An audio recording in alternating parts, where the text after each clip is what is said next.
Now let's talk about Elon Musk. These days he's making headlines for Doge. That's all that everyone can talk about. But Musk, the businessman, has not taken a back seat.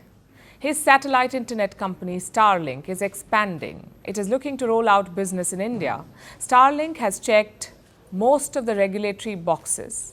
The process is far from complete though, but reports say that Starlink has submitted all the required details. Now the government is reviewing their application. Once the review is done and Starlink has satisfied all requirements, the company may get the go-ahead, a license to operate in India. This comes a week after Prime Minister Modi's visit to Washington, D.C. During the trip, he met Elon Musk. We don't have the details of the conversation, but we can see the fallout. In the past few days, there's been a flurry of activity related to Musk's companies. First, Tesla took action. Tesla is Musk's electric car company. It is hiring personnel in India, at least 13 of them. Some reports say Tesla is also looking for showroom space. And this has obviously fueled speculation that Tesla may be entering the Indian market finally. And now there's buzz around Starlink. It is an internet service provider. Instead of using cables, it works on satellites. Starlink has thousands of satellites orbiting the Earth. It works almost everywhere. All you need is a clear view of the sky. Users connect to Starlink through a special dish.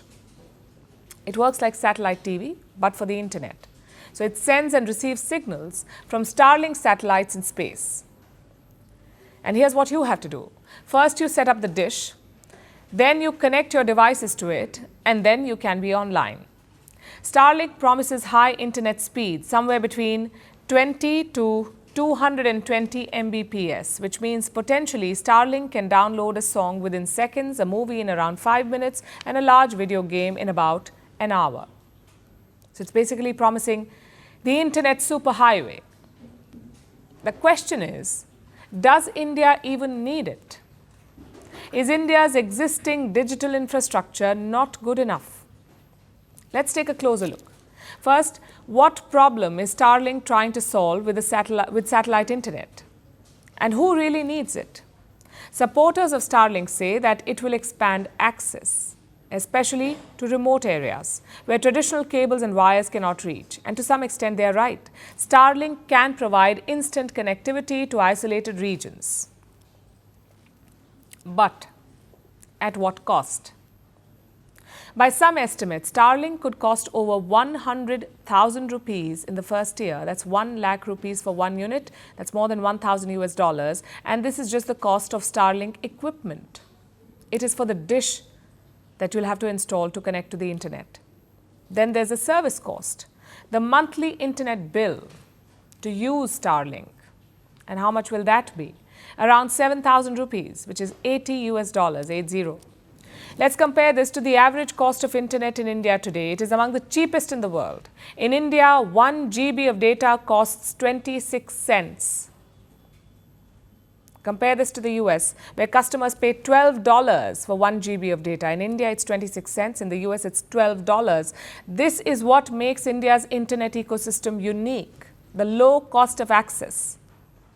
This year, India's internet user base is projected to cross 900 million. And 55% of this user base is in rural India. So even without Starlink, Indian masses are getting online.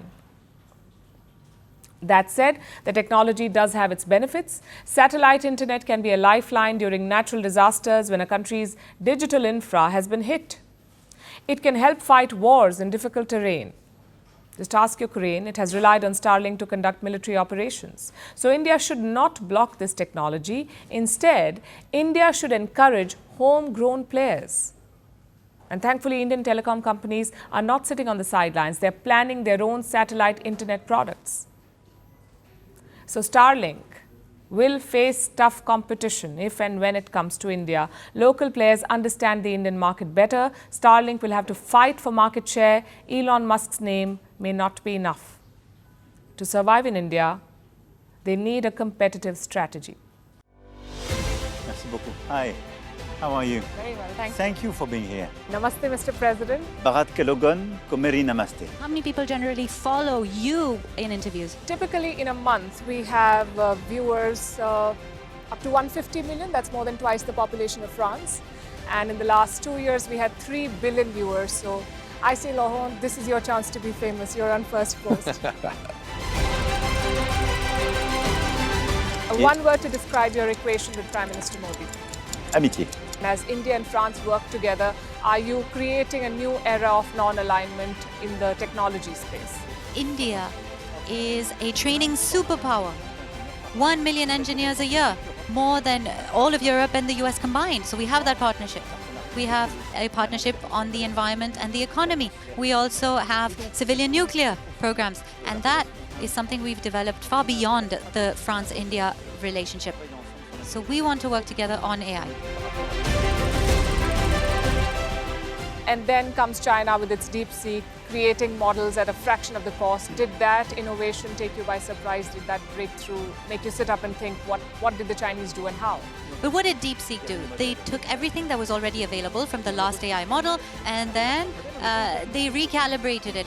So are you going to ban Chinese AI in France? So we don't have this American approach of banning tech because of where it comes from.